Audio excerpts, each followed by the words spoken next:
they have some players. The KJ's back, Rocket Sanders back, Dwight McLaughlin's back. They are definitely pushing Landon Jackson. Have they gotten better? Is my ultimate question. And for me, I just don't know where they've gotten better. I'm less worried about if they've gotten better because I would argue that they've stayed across the board kind of the same. I don't think there was much of a regression. They did lose two important linebackers. They did get better. They didn't get better. I don't see spots where they get better, but they were good coming into the season and dealt with injuries. And they still finished 5th in the West. And I believe their record was 7-5 off the top of my head. For them to finish where they did with all the adversity that they dealt with last year, I think coming back, if you have a fully healthy Rocket Sanders, a fully healthy KJ Jefferson, and I know that last show you talked about, well, KJ's never been fully available. In a perfect world, if things work out and he's on the field for at least 10 of your regular season games, I think this team has plenty of potential. I'm not saying to win the conference, but for them to get over 7 wins and go 8 or 9 wins like they had the previous year is certainly plausible. Sam Pittman's building something. I just think it's been inconsistent because they don't have the depth to be consistent. They were 124th in total defense. They were 131st in passing yards allowed, which is dead last. Like, dead last. We just talked about Colorado. Dead last. Not even they were that bad. 101 in scoring defense, 94th in rushing defense, and they were 81st in sacks allowed. Third down, they were abysmal at times. So, look, and I know we'll talk about this with Porter. I think Jacob's coming on as well. I know that they got some guys out of the portal. They're the number 10 class and transfer portal. But you got Jaheim Singletary out of the portal who doesn't have a career stat. I know he went to Georgia. I know he's a highly rated guy. But you don't know what you have there, okay? You're replacing key pieces defensively. And, Joe, what I'm about to say has nothing to do with Arkansas. When you look at history, whether it be Saban, whether it be Bear Bryant, whether it doesn't Kirby Smart has not had to deal with this yet, technically, but the coaches in history that have had to replace both coordinators in the same year, historically, they go down a couple of wins. That is historic. That is not me like making up an opinion. That is a fact. Okay, like an outright fact. Either they stay the same or get worse on the win-loss total. Why is that? Because in today's society, I would think it's even worse. The transfer portal, guys leave. Now, I'm not saying this happened at Arkansas. I'm just saying in general, when you have to replace 2 guys like that, especially at coordinator positions, it is not easy to do. And is Sam Pittman offensive play calling enough, which he does not call plays. He has not called plays. Will it be enough for Enos? Does Sam go up and say, hey, I'm seeing this? Because he didn't have to do that with Bryles. You have a young DC and Travis Williams. Like on his resume, he was a co-defensive coordinator in 2019. Kevin Steele called that defense. Now he was a defensive coordinator at UCF. Let's see what he can do here. Okay, but you don't know. That was my point yesterday. Okay. I know what I'm getting with Lane Kiffin, and I know what I'm getting with Pete Golding. I know what I'm getting in the SEC. I just want to throw out there, I think that it's necessary to have the context for the point that you're bringing up with replacing both coordinators. And I legitimately, I'm going to sit here and say this before I lead into this. I don't know for sure if this context means there's positive or negative results. But I just think that in some instances, if you're replacing coordinators because they left to go elsewhere, or if you're replacing coordinators because you needed a change of faces on the staff, you needed to reset what wasn't working. And I think that bringing in Enos and also in Williams, like I think that both of those guys are promising coaches, especially Williams, who is a little bit more of an up and comer, to bring a positive result. You talked about all the defensive issues they have. what better way to improve than bringing in more of an up-and-coming younger guy to inject some blood into that situation? Coordinators has not changed them getting beaten man-to-man coverage. Okay, fair. I'm a little distracted, by the way. I know that they're going to join us in a second. I pulled up Travis Williams, his Wikipedia page. Apparently UCF. He has a short music career, it says.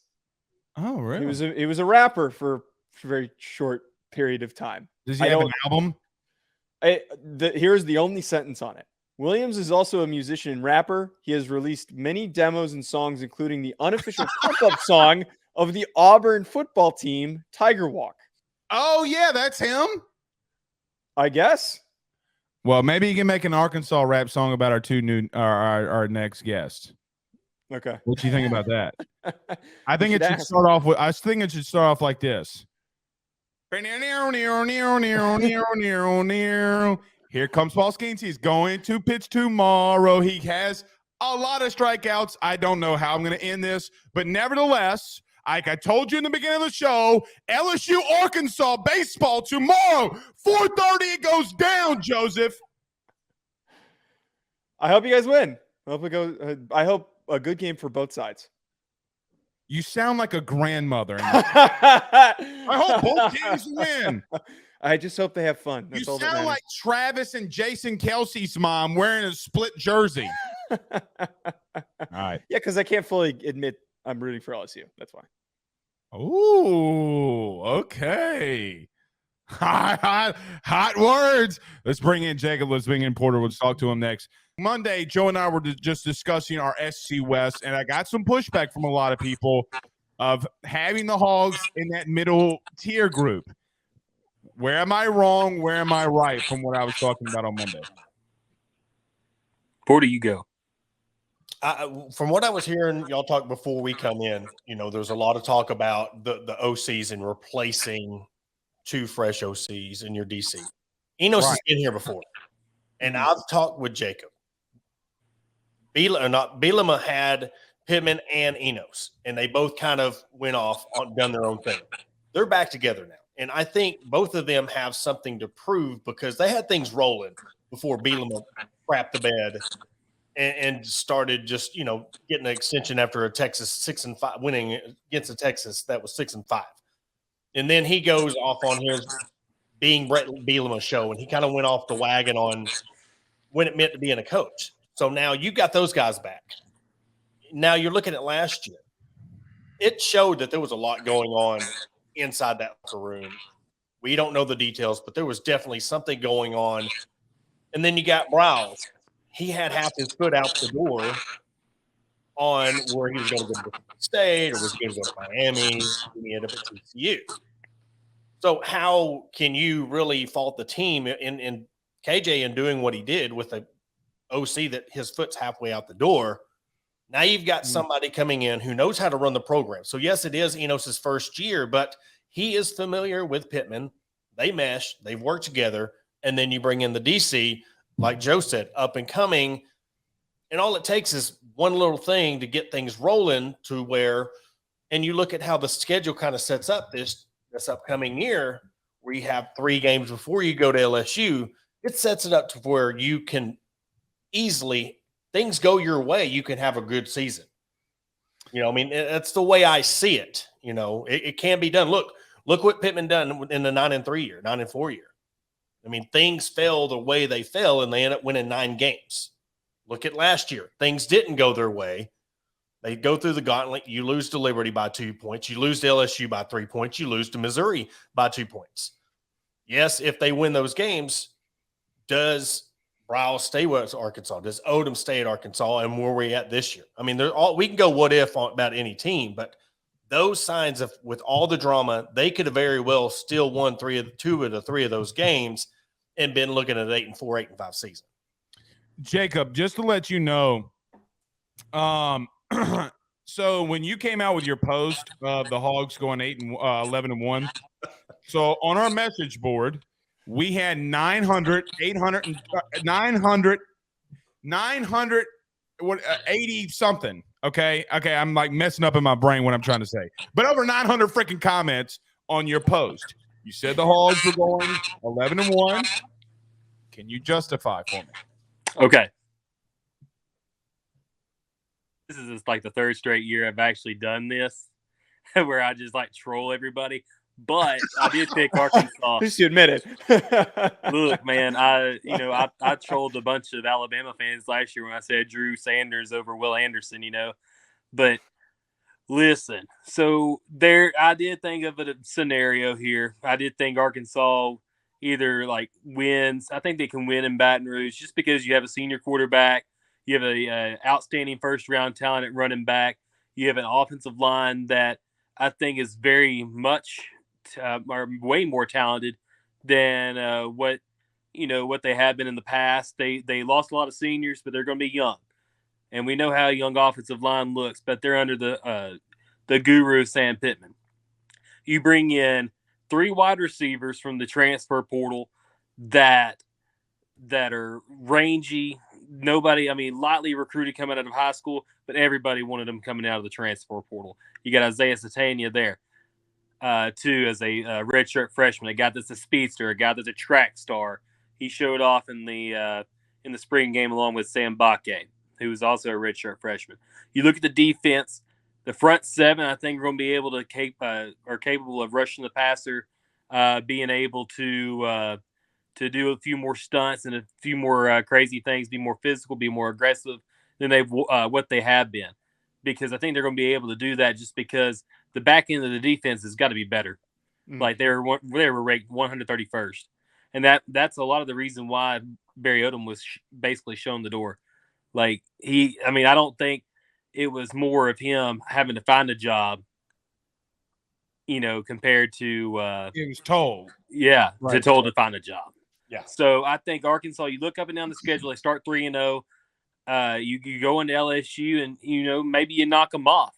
That gives you a lot of momentum going into that next 3-game stretch where they're all road games. You got A&M, you got Ole Miss, you got Alabama. You go 3-1 in that stretch with a 1-loss to Alabama, and Florida looks terrible. You look at the final 4 games with Auburn, FIU, Missouri, and Florida International. There's your 11-1 season. All right, do you mind if I fire back? Okay. So here was my logic, okay? I do see places defensively as an example, just not on paper, but actually like on the field where where people got better. We lost Jacob there for a minute. I don't know. Hopefully he joins us back. There he is. Okay, so in reference to like what Ole Miss did, Pete Golding's a massive addition. They did go get bigger up front in their front 7. Arkansas loses some key pieces in that front 7. Drew Sanders is not replaceable, and it's not replaced on this roster right now, right? Like I don't see where he's been replaced. You talked about the young offensive line. Now, Jacob, I know that you and I talked about this a lot in the offseason. In reference to, look, Sam Pittman's going to have a good offensive line. But when I look at history and I look what's on the field, it's just hard for me to see where they've gotten better defensively, right? Like, I don't know.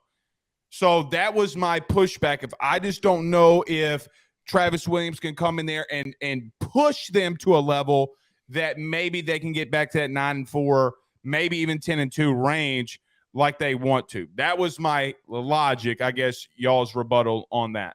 Let me point something out. Their first game, Arkansas's first game, is always that Texas A&M game. It's that swing game of how the season can go. Look what springboarded the 9-4 season. It was the win finally over Texas A&M. Okay, and this is nothing against LSU. We know the talent discrepancy between LSU and Arkansas. This isn't an LSU thing. I'm saying this year it is, because who's the first SEC opponent that Arkansas plays? It's at LSU. You win 3 games. Arkansas always plays very good against LSU. If we go into LSU and get that win, because you look at last year, the doink field goal, then you turn around and play Alabama, get destroyed. You get destroyed by Mississippi State. There goes the free fall. Yeah, you bounce back and you got to get a win against BYU and Auburn. But Porter, is the question that I would ask, though, is I understand that if you win, but where did you get better? But that's what I'm getting at. If we play it to me, there is talent, but a lot of it is, it's luck. Things got to roll your way. Games got to roll your way. I think that they're going to get better by the coaching because you're going to have two coaches on both sides that you're going to get the team bought in. I mean, they're already showing signs that teams are bought in. You've got enough. It's not, I want to say this. It's more of what you got back on offense. I think we can overcompensate what we might not lack on, because you're one-dimensional last year. You run the ball. You didn't have nobody to throw to last year. You do now. But what I'm setting up is if you get that win at LSU, you've got that daunting game against Texas A&M. That goes your way. You're sitting at 5-0. I mean, you're halfway there. It could possibly to where we get to 9-10 wins if things fall the way they fall.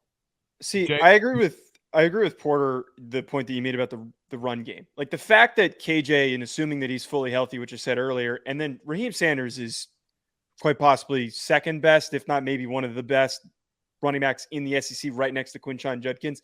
The guy runs really well, and your interior offensive line is fantastic. That's where you don't need to improve. You're already at an elite level with the quarterback and the running back position.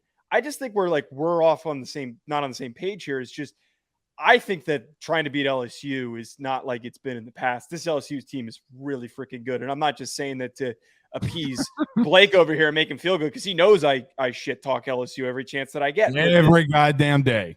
I think that 9 wins, and I said this earlier, I think 9 wins is very attainable. I just think that looking at LSU as one of those winnable games is going to be hard. You guys are going to beat Texas A&M. I really think that you will beat Texas A&M and run a lot of the rest of that SEC schedule that you have. And BYU is 100% a winnable game for y'all in your non-conference schedule. But I think 9 is the more attainable number here. I think that as we start to get past that, as Blake has brought up, the secondary issues are just too much question mark for me, like it is for Blake. Jacob? What's up, man? So before I get off of here, because my wife's calling me. But hey, so yeah. Well, you better get out of here. Hey, Just say it quickly. and then tell everybody you were like a hard ass. Be like, yeah, I told those dudes, told them off, But go ahead, go ahead. So yeah, the secondary's got to be better, and so losing Quincy McAdoo is probably going to be the hard part to replace, because once Nudie McLaughlin and Quincy were together those last 5 games, the pass defense was better. The safety position's got to be better. You got to find 2 adequate guys, because Slusher and Catalon are gone. Who's there? I think Al Walcott is going to be the guy to watch out for. He slides over from Baylor. Is he going to be adequate enough safety to be able to produce at a higher level?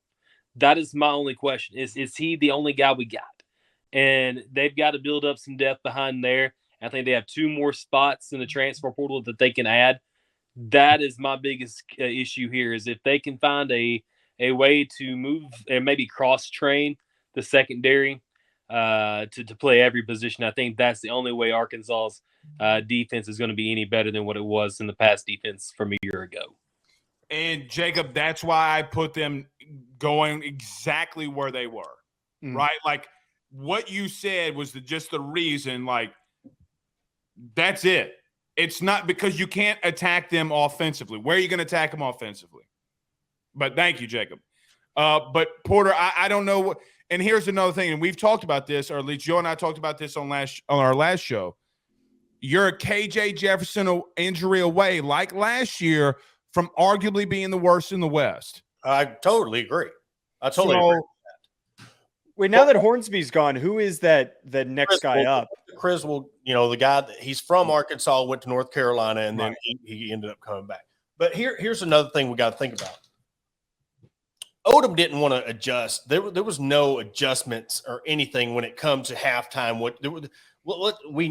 Let's keep on running this 3 front when good and well you're letting everybody pick you apart. Well, let's just call a spade on what happened.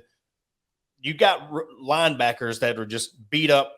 You're relying on your linebackers. You lose Catalon, Slusher. Your captain just, injury.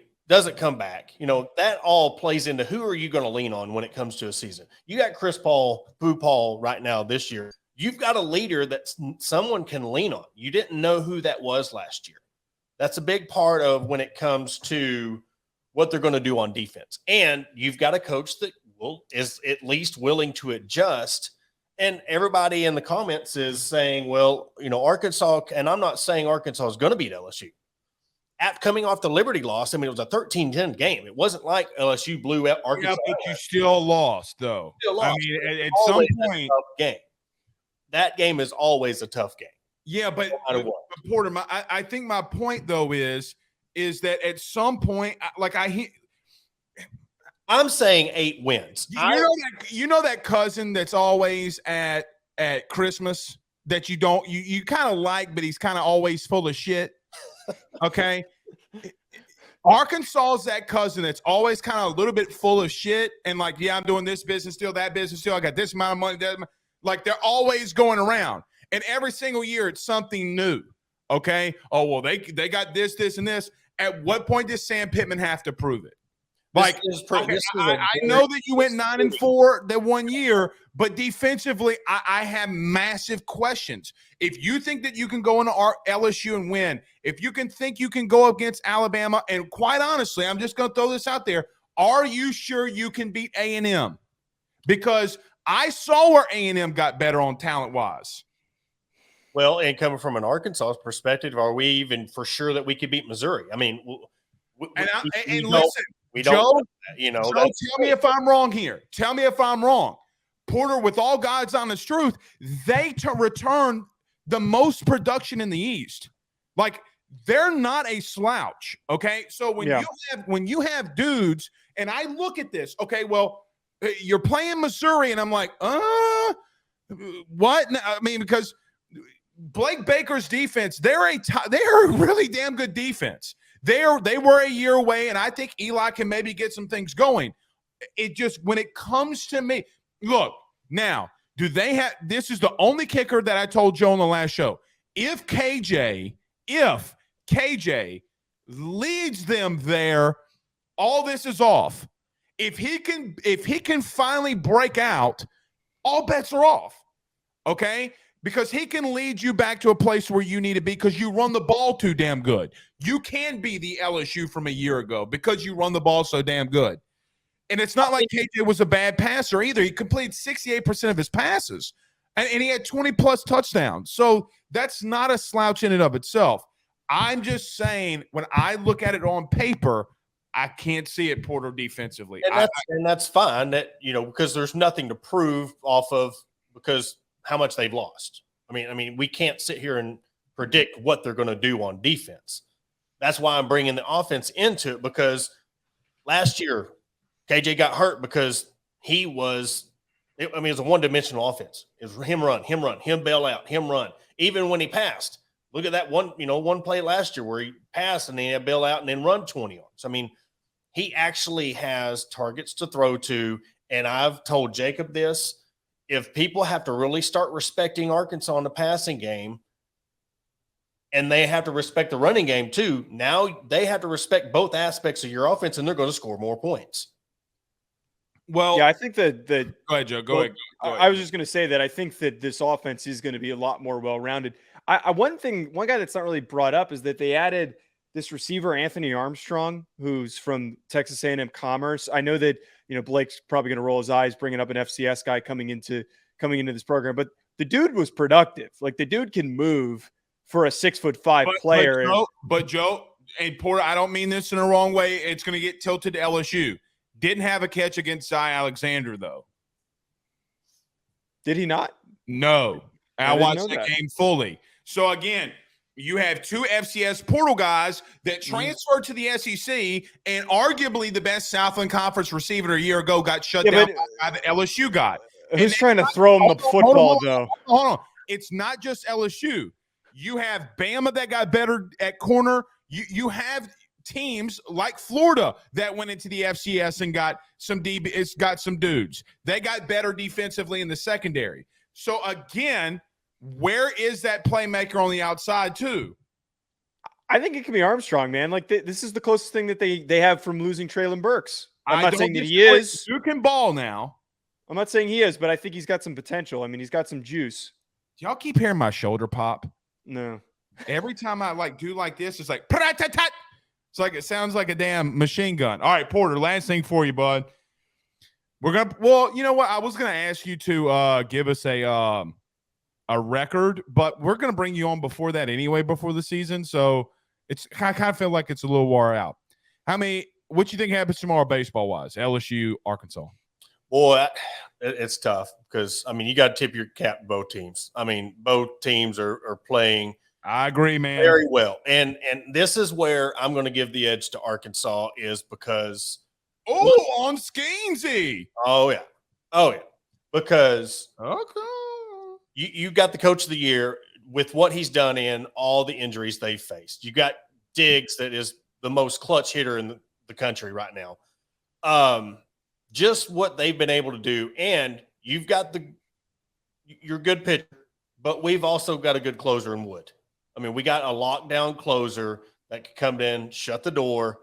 I say Arkansas wins this 6-5.